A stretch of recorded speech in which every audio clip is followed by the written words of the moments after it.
У мастацкай галерэі універсітэт культуры прадстаўлены работы пераможцаў і удзельнікаў беспрызавых месцаў міжнароднага конкурса дзіцячага жывапісу і графікі. Мы здесь создали вот такую коллекцию, такой конкурс, такой архив.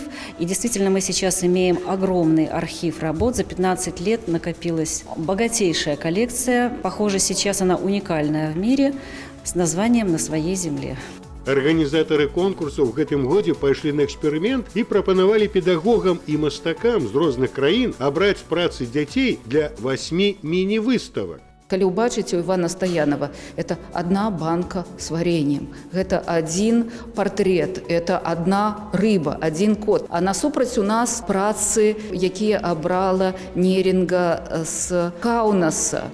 І мы бачым, яна абірае сюжэтныя працы, незвычайныя, все цікавыя, але яе цікавяць сюжэт. Экспертамі выступілі арганізатары дзіцячых конкурсаў у сваіх краінах – Расіі, Украіне, Літве, Польшы, Балгарыі, Румыніі. Упершыню далучыліся прадстаўнікі з Кітая.